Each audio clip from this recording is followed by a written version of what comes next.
Hallo almal, dit is die 7de Augustus 2024. My oudste seun is vandag 22 jaar oud en op hierdie jeuglike dag het ek weer eens vir professor Sakkie Spangenberg. Ek voel ek moet sê professor. Mense het hard gewerk om daai titel te kry. Sakkie het geen issues om professor genoem te word nie, maar jy's dit is vir my so lekker om te sê ek praat met 'n professor. Ek sê altyd vir mense, ek is professor vir my studente, vir my familie en vriende, is ek net Sakkie. So, ek is maklik daarmee. Dit is die teken van 'n ware teacher. So, vanaand praat ons oor Kain en Abel, want ons het verlede week 'n bietjie van 'n afdraaipaadjie gevat na aanleiding van dit wat aktueel in die nuus was. En ons het verlede week gepraat oor die beeltenisse van gode na aanleiding van die opening van die Parys-Frankryk se Olimpiese spele. Maar ons is hierdie week terug by Genesis. Ons het in ons heel eerste episode het ons gepraat oor die skepping en Sakkie het vir ons vertel dat daar eintlik mag die konservatiewes onder ons vashou aan hulle krale en hulle skoenveters. Daar's nie een skepingsverhaal nie, daar's 3 skepingsverhale en hulle kom uit verskillende eras van die Judaïsme en hulle het verskillende doelwitte gehad, hulle het verskillende skrywers gehad. Ons gaan nog praat oor die hele mite dat Moses die eerste 5 boeke van die Bybel geskryf het.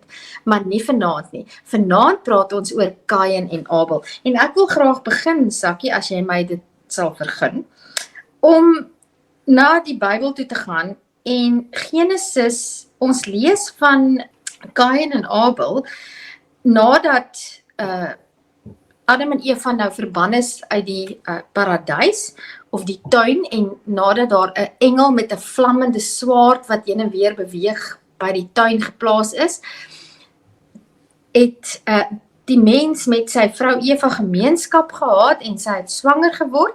Ek lees uit die 1983 Afrikaanse vertaling. En sy het vir Kain in die wêreld gebring en uitgeroep, ek het 'n man in die wêreld gebring met die hulp van die Here. Toe het sy weer 'n kind gekry, Abel. En nou kom hier 'n baie interessante ding. Abel was 'n veeboer en Kain 'n saaiboer. Na verloop van tyd het Kain van die opbrengs van die land 'n offer aan die Here gebring. Abel het dit ook gedoen van die eerstelinge uit sy kudde, van hulle vet. Die Here het vir Abel en sy offer aangeneem, maar nie vir Kain en sy offer nie. En Kain het kwaad geword en hy was bedruk. Toe sê die Here vir Kain, waarom is jy kwaad, waarom is jy bedruk? Wag daar nie vir jou blydskap as jy goed doen nie. As jy nie goed doen nie, die sonde wag vir jou daar buite en hy wil jou in sy mag kry, maar jy moet oor hom heers. Kain het met sy broer Abel gepraat en toe hulle in die veld was, het Kain vir Abel oorweldig en hom doodgemaak. En die res van die verhaal gaan dan oor hoe God, wel die Here, en ek sê nou God en dan sê ek die Here. Ons besef nie, dink ek, genoeg dat die woord God en die Here waarskynlik in die oorspronklike taal nie dieselfde is nie. Ons gebruik dit baie keer as soort van wisselvorme van dieselfde betekenis en ek dink dis dalk waar ons eerste fout maak. Goed, nou wil ek vir jou vra, Sakkie. Ek sien 'n paar goed en ek wil graag jou kommentaar hieroor hoor. Nommer 1. Hier's 'n onderskeid tussen 'n saaiboer en 'n veeboer. Dan is daar hierdie idee dat Abel se offer is aangeneem. Dit was vet van die eersteling uit sy kudde. En die ander ding wat vir my interessant is dis baie duidelik dat die Here het nie vir Kain verwerp nie. Hy het sy offer verwerp, want hier's 'n persoonlike verhouding. Ons het weer hierdie God wat praat, die Here sê vir Kain, hoekom is jy kwaad? Dis 'n baie intieme persoonlike verhouding. En die verdere ding wat vir my so interessant is, nou dat ek die Bybel lees, net soos wat mense enige ander boek lees. Ek het groot geword met die idee dat Kain was jaloers omdat Abel se offer aanvaar is en of aangeneem is en sy offer nie, en dat dit is hoekom hy hom vir Abel doodgemaak het, maar daar's geen indikasie in die teks in elk geval, dat Kain met Abel gepraat het omdat hy nou kwaad was omdat Abel se offer aangeneem is en so nie.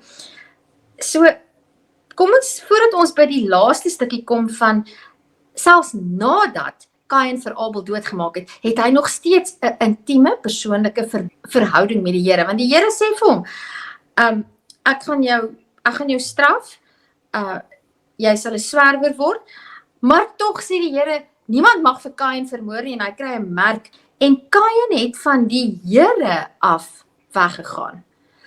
Met ander woorde, die Here was in 'n spesifieke plek. Dit is wat ek hier inlees. Nou gaan ek my mond hou en jy gaan vir ons vertel. Dis baie dinge. Ja, eerstens, ons is beïnvloed deur ons kinderbybels. Al het jy nie 'n kinderbybel gehad nie, is die wyse waarop jy met hierdie teks omgaan, geef my die idee, jy het tog iets van 'n agtergrond in terme daarvan, dat ons verstaan het, jy weet, hierdie twee broers was konkurrente van mekaar, maar as 'n mens 'n bietjie mooi kyk, dan sien jy, dit gaan daaroor dat Kain was eintlik dan maar 'n landbouer en Abel 'n veeboer. Ons sien dan dat Abel se offer is vir die Here dan nou aangenaam, terwyl Kain se offer nie so aangenaam is nie. Wat eintlik vir ons sê, die God van daai verhaal is nie 'n vegetariër nie. Hy hou van soos ons van braaivleis. Hy hou van hy reuk van braaivleis. Wat is die soort ideale offer wat God wil hê? Is hy wil braaivleis hê. Hy hou van braaivleis, hy hou van die reuk van braaivleis. En daarom gee dit vir hom. Die slegte wat nou gebeur eintlik is dat Kain word nou in 'n mate kwaad vir sy broer. Nou, ons weet nie, hoe het hy geweet, jy weet, dat God nou baie meer hou van Abel offer en nie van sy offer nie, jy weet. Dit is deel van die missie wat ek en jy het met hierdie gesprekke.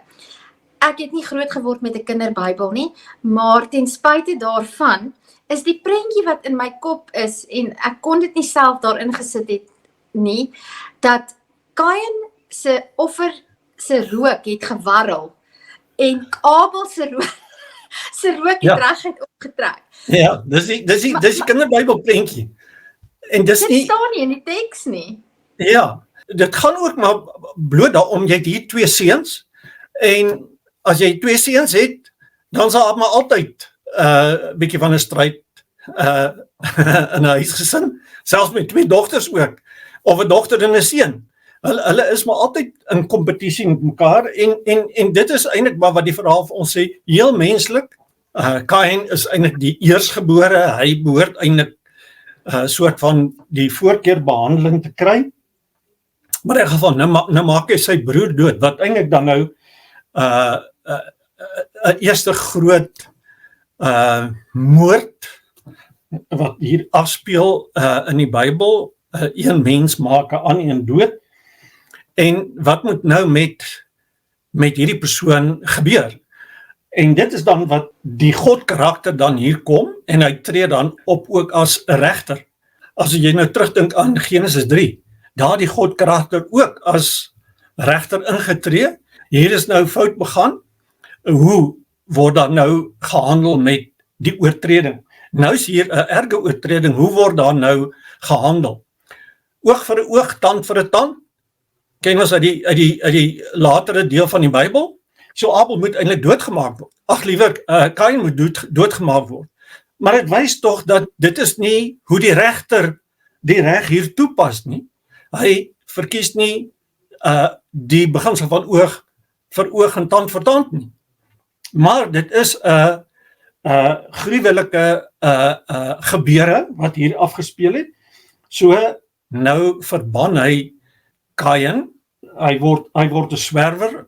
As jy die grond bewerk, sal dit nie langer sy opbrengs vir jou gee nie. En dan staan daar 'n doellose swerwer sal jy op die aarde wees. Met dit wat ek nou weet, wat ons weet oor die eerste groot revolusie wat in die menslike geskiedenis plaasgevind het, sover ons dit op hierdie stadium het, was die oorgang van jagter-versamelaar na formele landbou. En landbou sluit natuurlik veeboerdery in. Dit beteken die mens het mak geword en ons weet dat dit was nie asof die mense op 'n dag besluit het, goed, nou gaan ons ophou om jagter-versamelaars te word nie, ons gaan nou begin op een plek bly. Ek wonder of daar 'n heenwysing is na die potensiële moontlike konflik wat daar sou kon gewees het in die antieke kulture tussen meer nomadiese selfs landbouers en die meer gevestigde stadsbewonende landbouers. Want daar's definitief, die straf is jy sal rondswerf. Jy sal nie op een plek bly nie. Dit is die straf. Verstaan ek dit reg? Lees ek iets hierin wat dalk nie daar is nie? Nee, dit is so. Maar dan tog wel later dat hy gaan woon het. Kain, vers 16, Kain het toe uit die Here se teenwoordigheid weggegaan en in die land Nod gaan woon, oos van Eden. Nou, die tuin van Eden het nog bestaan. Hier is ook 'n stuk term genade kan gebruik. Jy word gestraf, maar die straf is nie van so aard dat jy vir altyd en vir ewig met 'n gewete, of dat ander mense jou gedurende sal doodmaak nie. Jy moet wel hierdie gewete hê van jy het 'n vreeslike oortreding begaan. Mens maak eintlik nie mense dood nie. Dis eintlik hier ook wat in die verhaal na vore kom. Eintlik is dit nie hoe mense teenoor mekaar behoort op te tree nie. Maar nou moet 'n mens eintlik verder ook lees, want nou word daar ook vertel die nageslag van Kain. En dit is baie belangrik, want Genesis 4 en 5 is presies soos ons kry met Genesis 1 en Genesis 2 en 3.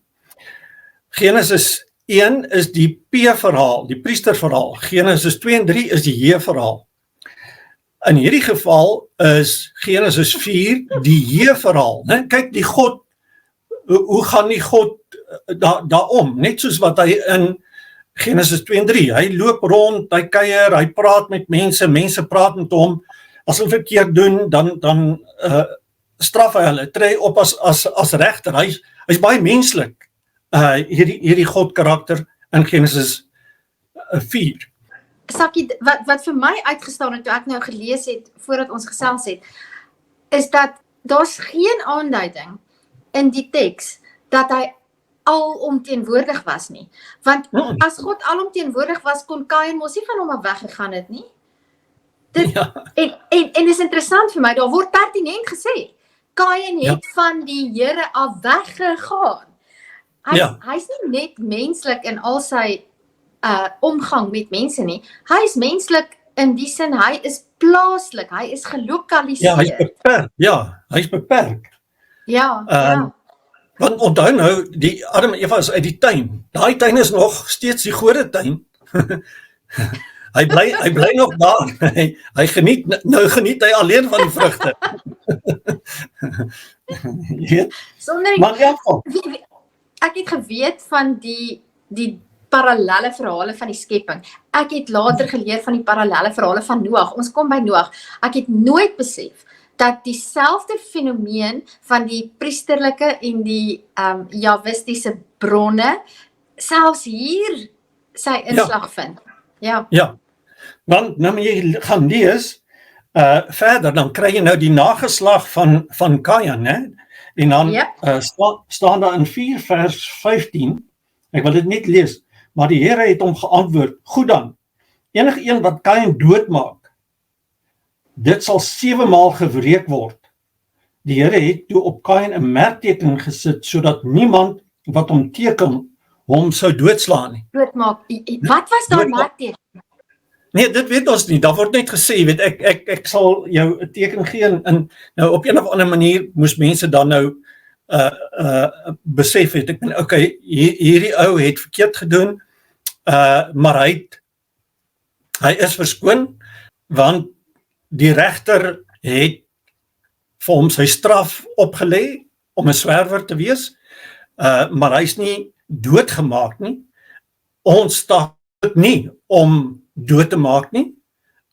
Ons moet hierdie persoon as swerwer, al hou ons nie baie van hom nie, moet ons hom in ons geleedere verdra. Sakie, ek wil net sê, wat vir my ook weer sê, wys hoe gedagtes in 'n mens se kop vasgeprent word, sonder dat dit regtig oordentlik begrond is. Die merk van Kain, in die algemene spreektaal word dit as iets baie negatiefs gesien. En maar as mens nou daaroor begin dink, die merk van Kain het Kain gevrywaar van enige vervolging. Ja. En soos wat as ek nou daarna kyk, dis nie so bad nie. Ja. Dit beteken, daai merk sê, luister, julle kan vir my dink wat julle wil, maar ek en God is okay. Okay in die sin van, julle mag nie iets aan my doen nie. Ja. God sal iets aan my doen. Dis nogal nie 'n slegte posisie om in te wees in die groter prentjie nie, né? Ja. Genesis 1-11 is die voorgeskiedenis. Nou het jy die skepping gehad, nou gaan die lewe buite die tuin van Eden aan. En wat die eerste groot krisis wat ontstaan is, een seun maak die ander een dood. En dan net weer daai ding van, dit gaan nie hier oog vir oog en tand vir tand nie. Miskien moet sê dit vir ons iets, jy weet, in ons samelewing waar mense so wil uitroep van, nee, bring weer terug die doodstraf, jy weet. Hier, vroeg in die Bybel hoor ons, maar selfs God lê nie die doodstraf op nie. Nou ja, mense dit nog verder kon trek na die Christelike verhaal, maar dit is nie. Maar ek wil nou net gou vir jou lees, 'n mens moet nou eintlik so agter mekaar gou die verskillende seuns, die opvolgers van Kain. Ja. Dit is Kain, en dan die volgende een is Henog, dan is Irad, dan is daar Mehujael, Methusael, dan Lamech. Maar luister wat sê Lamech in 4 vers 23 tot 24. Hy sê, Lamech het vir sy vroue gesê, en hy het 2 vroue gevat, né? Ada en Silla. Luister na my stem, vroue van Lamech, hoor wat ek sê, want vir 'n wond aan my maak ek 'n man dood, 'n jong man vir 'n kneusplek aan my. Ja, 7 maal word Kain gewreek, maar Lamech 77 maal. Nou kyk hoe hierdie lyn van Kain, hierdie nageslaglyn, bring 'n klomp ouens voort wat nogal brutaal is, veral ook nou as jy luister na Lamech, gaan jy nou na Genesis 5 wat ook 'n lys, maar daar word dit genoem Adam, maar dis eintlik nie Adam se nageslag nie, dis eintlik Set, né?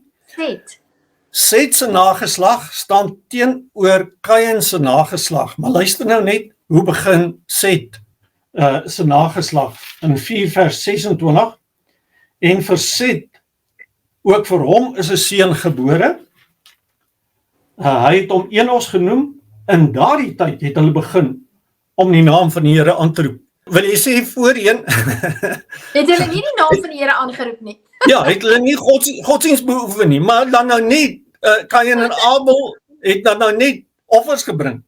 Maar dit gaan hier oor, hier word 'n lyn teenoor Kain opgestel. Set se lyn is die een van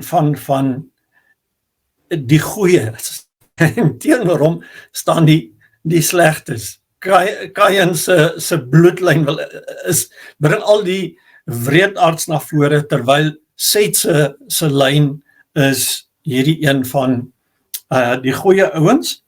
Want as jy nou daarin lees, dan kry jy ook 'n Henog, en jy kry ook 'n Lamech, wat jy kan dadelik sien, hierdie goed speel in op mekaar. En van Henog word daar gesê in Genesis 5 vers 24, Henog het naby God geleef. 5 vers 24. Ja. Jy weet, En Henog het naby God geleef en hy was nie meer daar nie, want God het hom weggeneem. Jy weet, dit is een van die soms word daar hierdie teksvers gewys, jy weet, maar jy weet, hier het ons al die eerste geval van iemand wat weggeneem word in die hemel in. Ek mag ons sê die wegraping, is dit die eerste maar nou bestaan daar ook 'n boek, die boek van Henog, wat hierop sin speel. Hier was 'n man wat baie vroom en opreg geleef het, en nou later verhale buite die Bybel ontstaan dan oor allerlei van hierdie karakters. En dan het jy eintlik ook hier met wysheid te doen. Onthou, ons het ook in Genesis 2 en 3 met wysheid, die slang wat na vore kom, hy's nie 'n slegte karakter nie, hy help die mens om tot wysheid te kom, en nou in Genesis 2 en 3 vind jy hierdie teenstelling wat ons in die wysheid kry ook, van die wyse en die dwaase, hulle wat goed doen en hulle wat kwaad doen.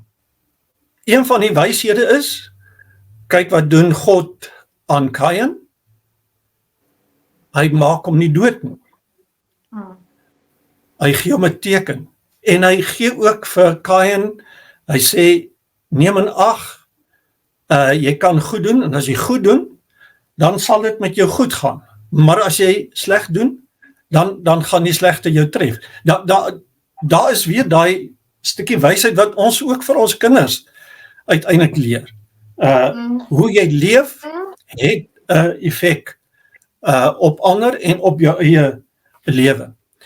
En dan kan jy sê Genesis 5 stel dan die goeie karakters teenoor hierdie baddies van Genesis 4. En hulle was ingestel op wraak. Ja. Ek het al gesê, Israel, die Israelies, hulle volg die beleid van Lamech van Genesis 4. As jy my slaan, soos Lamech, as jy my slaan, dan moet jy weet, ek kom vir jou. En ek kom vir jou met geweld wat jou 2 keer sal laat dink. En dis presies wat die Israelies ten opsig van die Palestynë doen. Hulle het geen genade. Daar's geen genade. Weet, mense sê luister na die Bybel. Daar's wysheid in die Bybel. Maar jy moet hom reg lees. Gaan jy soos Lamech optree? Kain sal 7 maal gebreek word, maar weet jy wat?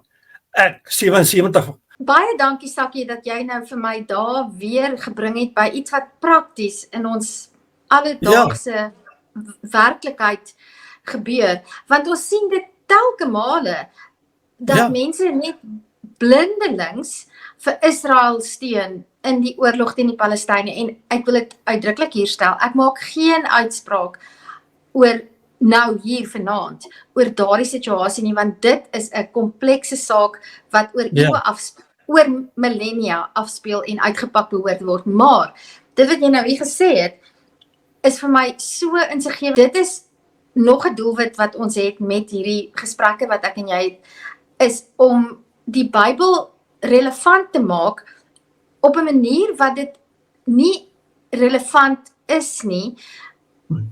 Dit help nie om Bybelversies lukraak aan te haal en te cherrypick. Jy kan nie net die stukkies waarvan jy hou om jou te laat goed voel en om jou deur 'n moeilike dag te laat kom vat nie. As jy die teks dan wil ernstig opneem, dan moet 'n mens die teks vat vir wat dit is. Net soos wat jy 'n mens vat met sy goeie, met sy slegte, met sy lekker, met sy sleg, moet jy die teks vat as jy dit wil ernstig opneem. En dit is my boodskap aan enige Christen wat die teks wil ernstig opneem. Ek is baie ernstig om die teks ernstig op te neem. En ek verwag dat 'n Christen wat sê dit is die teks waarvolgens hy sy lewe inrig, hy moet dit dan mos nou meer ernstig opneem. Maar dit beteken dat jy die teks respekteer vir dit wat dit sê. Op daardie ietwat neerdrukkende noot nadat ons van Palestina en Israel gepraat het, ons kan dalk 'n klein bietjie verander hoe mense na die wêreld kyk, ek en jy, deur wat ons hier doen. Baie dankie weer eens, dit was So lekker om weer saam met jou te pluk en te eet van die vrugte van die boom van kennis. Ek weet nie wie se boom, die Bybel, die teks, of dalk is jy die boom en dan pluk ons maar net die vrugte van al jou jare se harde werk. Dis in 'n gesprek wat 'n mens tot wysheid kom. En dit is maar waarvoor ek ook staan, is dat mense moet bereid wees om met mekaar te praat en verskille uit te wys. As jy dan sê jy staan in die Christelike tradisie, waarin ek ook staan, ek is daarin grootgemaak, alhoewel ek nie meer alles presies glo soos ek het in die verlede geglo het nie, is daar vir my in hierdie boek wonderlike wyshede ook, as jy dit reg lees. As jy die Bybel reg lees, is daar inderdaad ook goeie dinge waarna 'n mens kan luister. Volgende week Noag. Ons klim op die ark. Sakkie, ek kan nie vir jou genoeg dankie sê vir jou wysheid en insig nie. Mag jy 'n lieflike aand verder hê. Julle ook geniet jou kind se verjaardag. Gaan eet lekker saam met hulle. Ons gaan definitief dit doen. Baie dankie. Groete vir almal. Dankie. Goed gaan. Bye.